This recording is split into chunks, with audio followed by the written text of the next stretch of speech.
her gün kimi həsrət dolu keçdi. Bir haqqımda arzularımdan dara qaldım. Mənim taleyim özü zülmət yol seçdi. Mən o vüsal yolların artıq yola saldım. Çətindir gözləmək heç asan deyil. Bilə-bilə ki gözlədiyin gəlməyəcək. Mənim xəyallarım ki insan deyil. Özü sənə gələcək, o dözə bilməyəcək. Gecə deyənə yatıb büsbütün adam. Mənsə onun yanındayam xəyala. Niyə bu xəyal həqiqət olmur olmur? İçimdə fəryad edir ahuna. Gecə deyənə yatıb büsbütün adam. Mənsə onun yanındayam xəyala. Niyə bu xəyal həqiqət olmur olmur? İçimdə fəryad edir ahuna.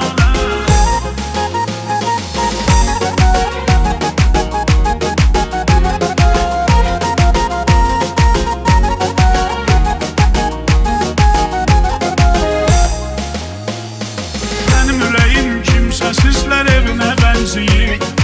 Orada bir övlad böyüyür həsrət adında. Bəlkə də xoşbəxtdir, o bilmir özü ancaq. Nə boyda bir yük daşıyır qismət adında.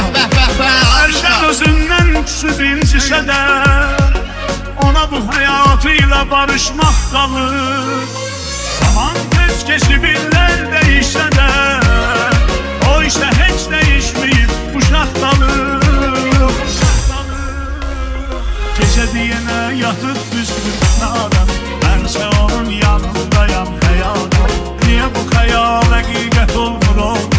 İçimdə fəryad edir ahuna. Gecə deyənə yatıb büsbütün adam. Mənsə onun yanındayam xəyala.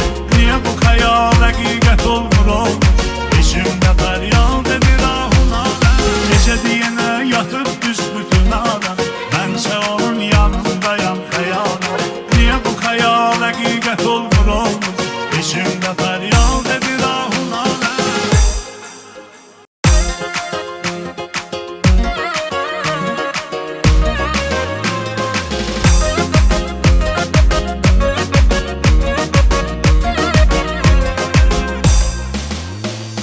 Bugün də hər gün kimi həsrət dolu keçdi.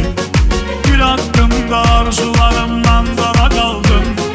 Mənim taleyim özü zülmət yol seçdi.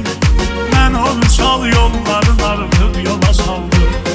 Çətindir gözləmək heç asan deyil. Bilə-bilə ki gözlədiyin gəlməyəcək. Mənim xəyallarım ki insan deyil. Özü sənə gələcək, o dözə bilməyəcək. Gecə deyənə yatıb büsbütün adam. Mənsə